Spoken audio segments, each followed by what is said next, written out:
Parents decided to miss my wedding because Golden Child's sister hosted a huge lunch. Growing up as the younger sister, I've always felt like I was in the shadow of my older sister, who's 29 now. From the start, it seemed like she got the lion's share of attention and praise from everyone in our family. She was the firstborn, the older daughter, and in many ways, it felt like she got the better end of the stick in pretty much everything. For the longest time, I tried to convince myself that maybe I was just imagining things. Maybe I was just being too sensitive or seeing conflicts where there weren't any. But as the years rolled by, all these little moments of disparity between how we were treated started to add up. It became increasingly clear that my feelings weren't just figments of my imagination. I wasn't making it up. My sister really was the favored child. It didn't matter what the situation was. She always seemed to get the benefit of the doubt. Even if she did something totally out there, something you'd think would definitely not fly with our parents, somehow, she'd still come out smelling like roses. On the other hand, I felt like I was constantly under scrutiny, and no matter what I did, it just wasn't good enough. Living in that kind of environment, where you feel constantly undervalued, really started to wear on me. I knew I had to do something drastic if I was ever going to find my own peace of mind. So, as soon as I could, at 18, I moved out. That distance, that physical space away from the constant comparisons and judgments, it did wonders for my mental health. For the first time, I could breathe, think, and just be myself without feeling like I was being pitted against my sister. But just moving out didn't magically fix everything. Despite the distance, my sister seemed to carry on this campaign to tarnish my image with our parents. She went as far as to tell them I was involved with drugs and heavy drinking, none of which was true. The worst part? My parents believed her. They didn't even pause to consider my side of the story. They didn't ask if I wanted to defend myself, and when I suggested taking a drug test to prove my innocence, they didn't care. They had already made up their minds. That was a huge blow. It's tough when your own parents take someone else's word over yours without even a second thought. That whole ordeal just cemented my decision to keep my distance. So I went no contact with my parents for about 2 years. Cutting them out was not an easy decision, but it was necessary for my well-being. During that time, I really started to put my life together without the cloud of family drama hanging over me. I focused on my career, built a life with my boyfriend, and generally did things that made me happy, things that I couldn't have done if I'd stayed entangled in all that negativity. Living independently, I found happiness and success on my own terms. It felt liberating to make decisions without worrying about being unfavorably compared to my sister or dealing with unjust accusations. It was like I could finally enjoy life without the weight of unfair expectations and constant scrutiny. In those years of no contact, I grew a lot as a person. I strengthened other relationships, made new friends, and most importantly, I learned a lot about myself, about my strengths, my resilience, and how much I could achieve when I wasn't constantly being put down. I wasn't on speaking terms with my parents. We hadn't talked for months. But then I got this news that really shook me. My dad was hospitalized. Despite everything that had gone down between us, I felt a strong pull to be there for him. I've always believed that you shouldn't treat people poorly just because they might have treated you poorly. Instead, I try to treat people the way I aspire to be, regardless of their actions. So I decided it was my duty as a daughter to show up for my dad in his time of need.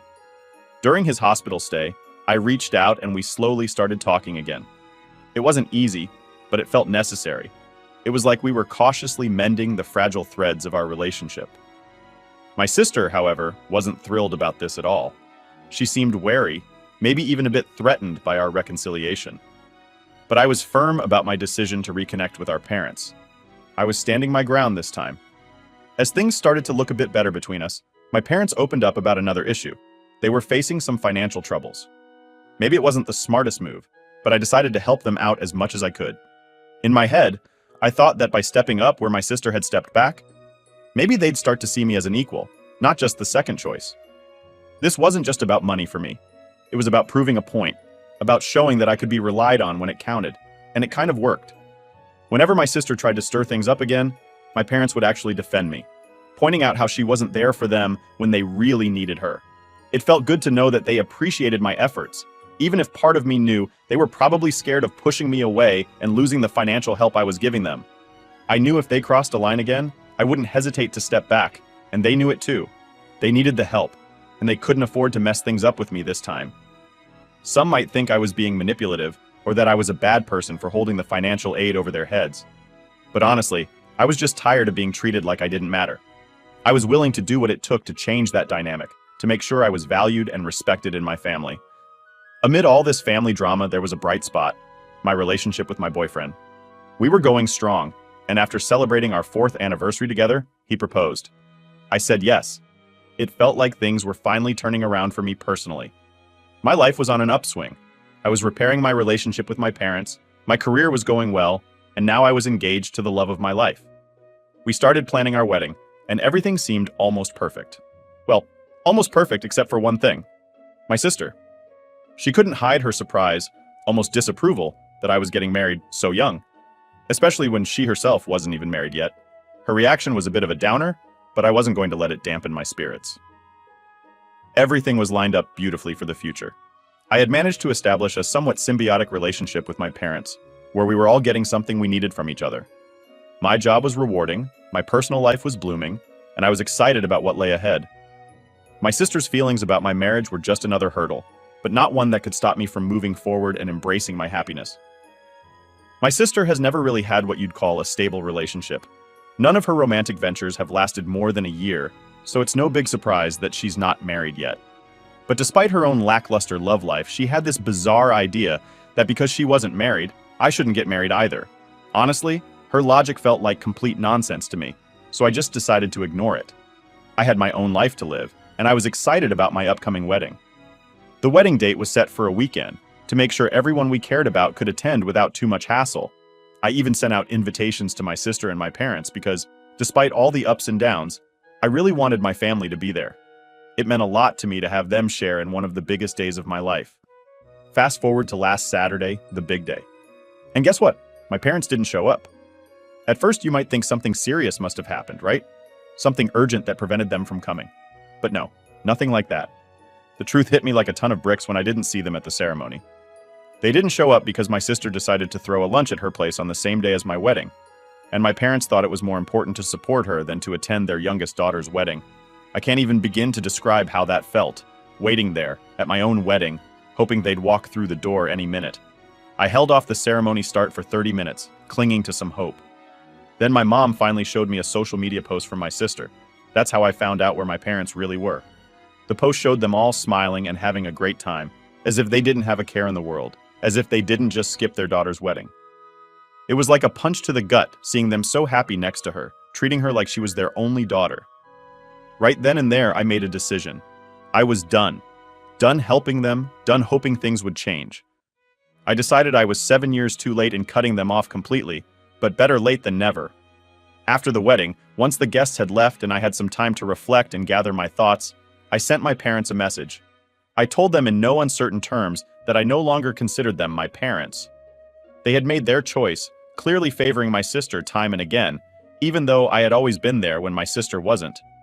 They had refused to show me the basic respect of attending my wedding, and in doing so, they lost my respect in return. Since that message, they've tried to reach out, sending excuses, trying to justify their actions. But I'm standing firm. I don't plan on softening my stance or pretending everything is okay. They made their choice, and now they have to live with it. However, part of me can't help but wonder if I'm being too harsh. It's a strange feeling, knowing I'm finally standing up for myself, but also questioning if I'm the one being unreasonable here.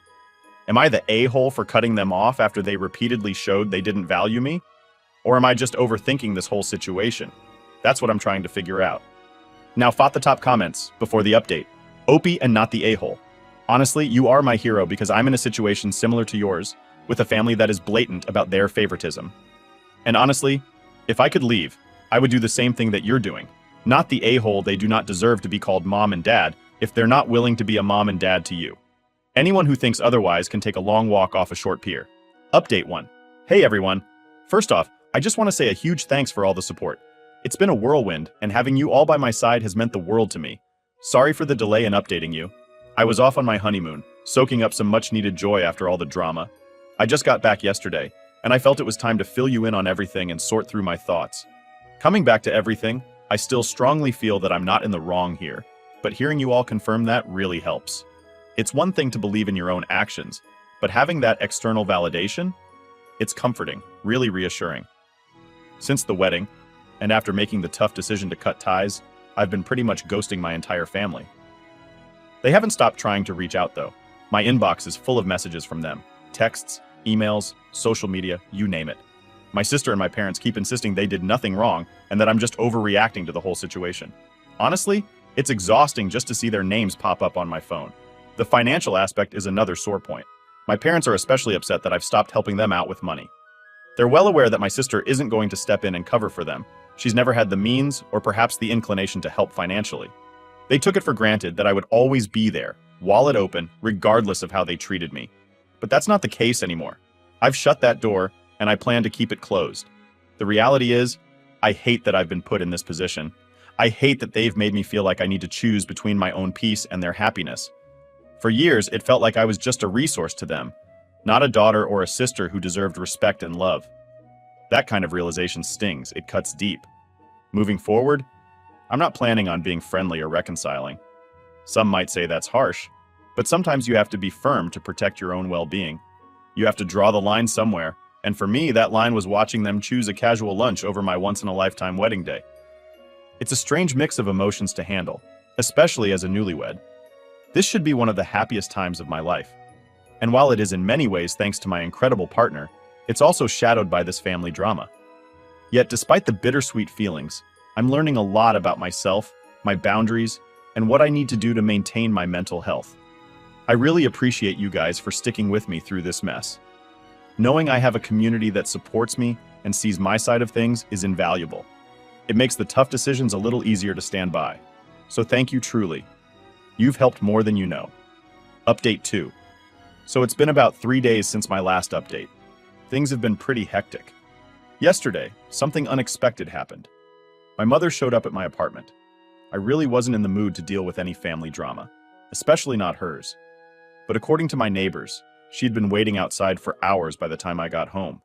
They mentioned seeing her pacing back and forth, looking pretty anxious.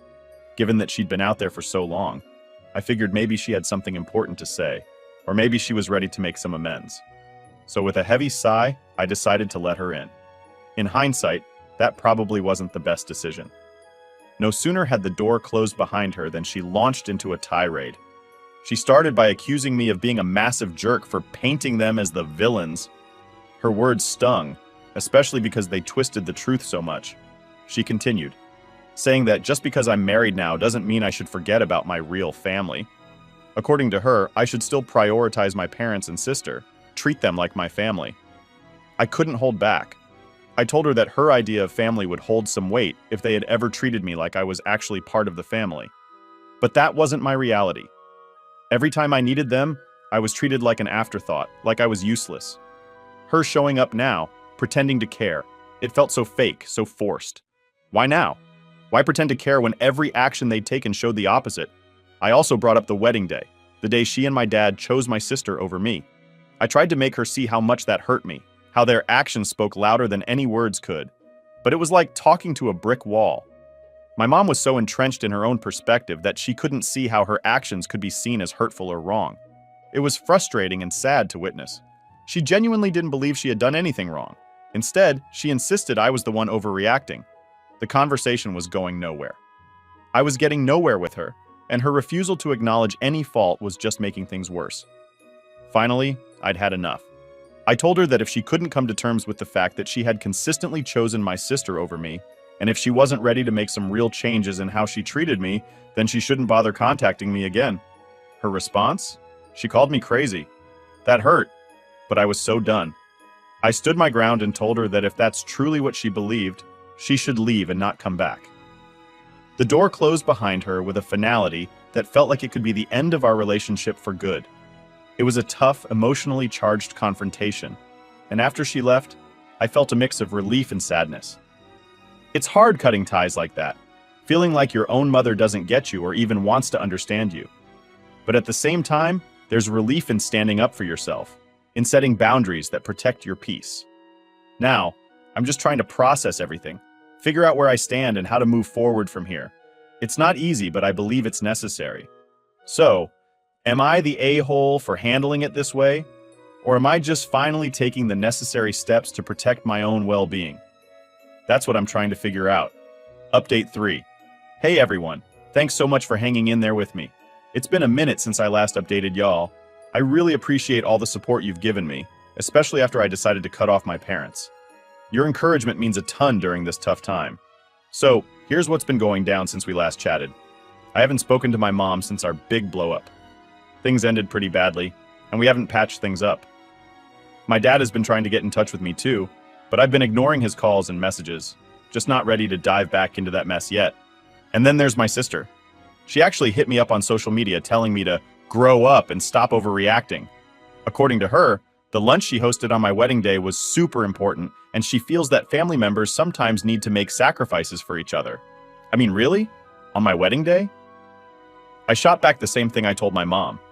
I've been super clear and consistent with all of them. I'm all for having a healthy relationship with my parents, but it's gotta be a two-way street. They need to show they're willing to make an effort too. I can't be the only one trying to make things work. It's just too exhausting. And honestly, it's not fair. So, unless they're ready to step up and put in some real work to fix things, I'm standing my ground. I'm not going to keep carrying all the emotional weight of our relationship on my shoulders. It's about time they started pulling their weight too. In the meantime, life's been moving along.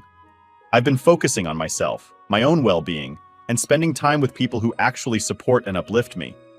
It's not been easy, especially knowing that my family situation is so strained, but I'm trying to stay positive and keep moving forward. Again, thanks for all the love and support. It helps more than you know. Let's see how things go from here. We'll keep you all posted. Update 4.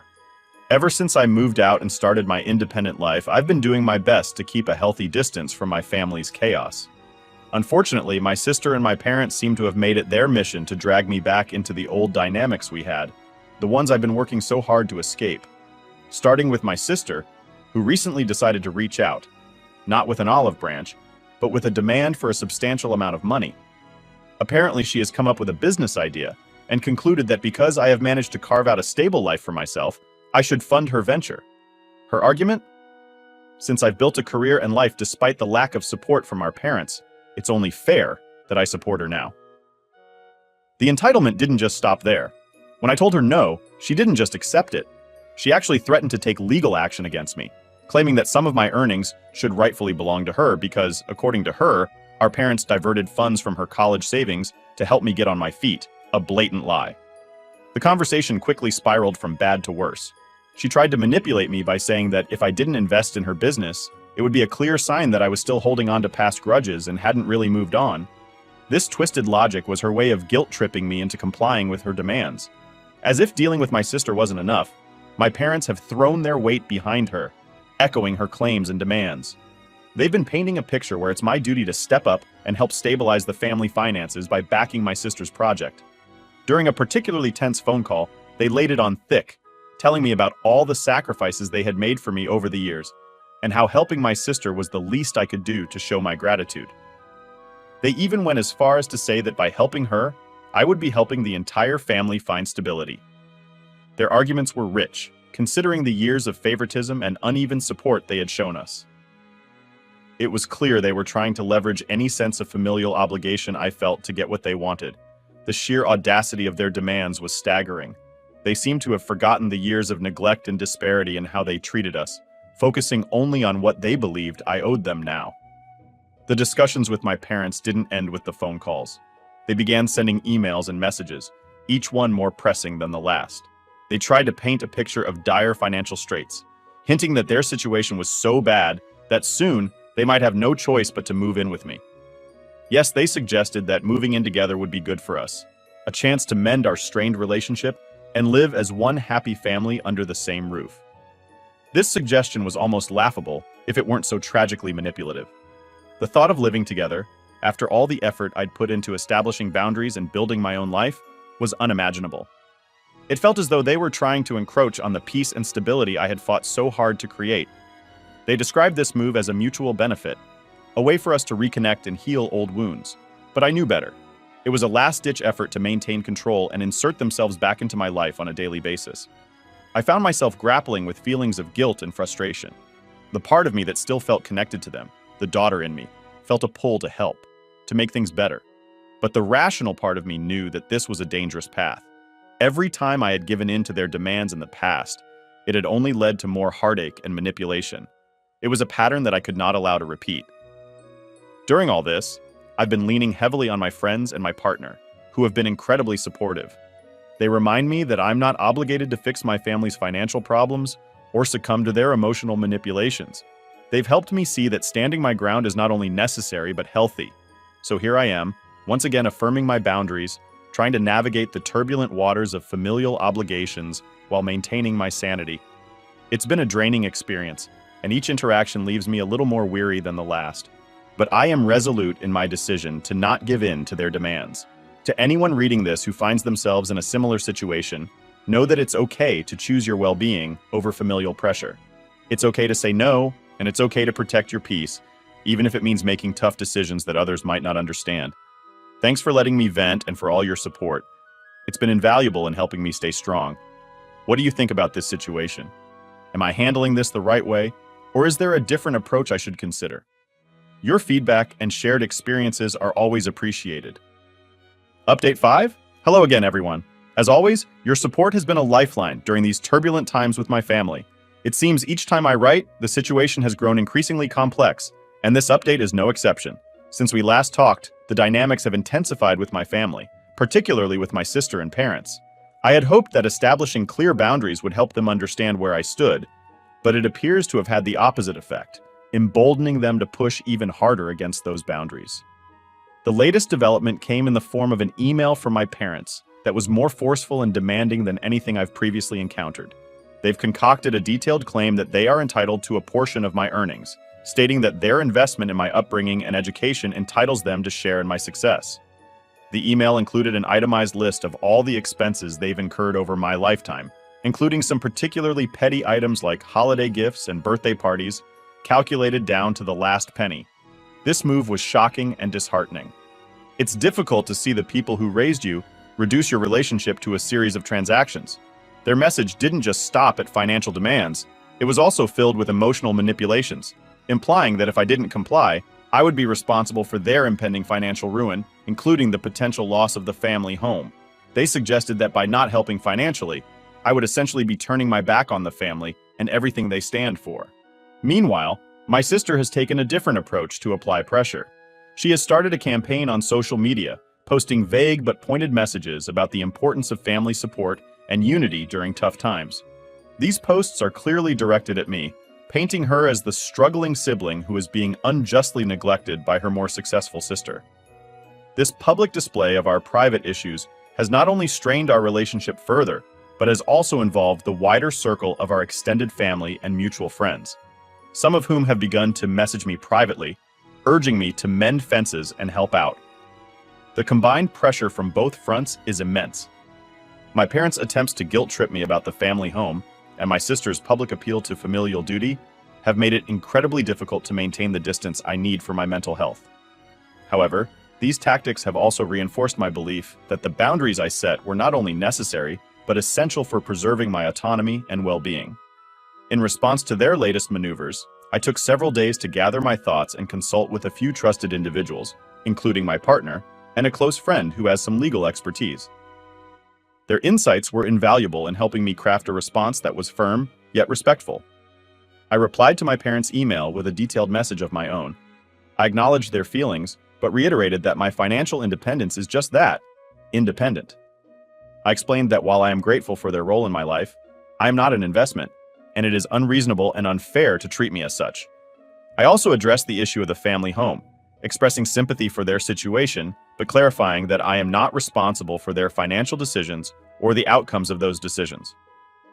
Regarding my sister's social media campaign, I decided to reach out to her directly through a private message. I asked her to respect our privacy and keep our financial disagreements off public platforms. I expressed my willingness to discuss our issues privately, but made it clear that I would not engage in a public debate over personal matters. To safeguard myself against potential legal threats hinted at by my sister in her messages, I consulted with a lawyer. The lawyer confirmed that there is no legal basis for my family's claims to my earnings and advised me to keep thorough records of all communications with them. This step, while precautionary, provided some peace of mind that I was on solid ground. The emotional toll of these developments cannot be understated. Each email, message, and post chips away at the resolve I've built to protect myself from their manipulative tactics. It's a constant battle to remind myself that I am not responsible for their happiness or financial stability. Through all of this, the community here has been a source of strength. Reading your messages and comments helps reinforce that I am not alone in this struggle and that others have faced similar challenges and come out stronger on the other side. As I move forward, I am focusing on maintaining the boundaries I've set and continuing to build a life with people who respect and support those boundaries. It's not easy, and I know there will be more challenges ahead, but I'm committed to standing firm in my decisions. Thank you again for all your support. It truly makes a difference. I welcome any further advice you may have on dealing with family financial entanglements or maintaining emotional health amid familial pressure. Your insights and stories have been a beacon of hope and guidance.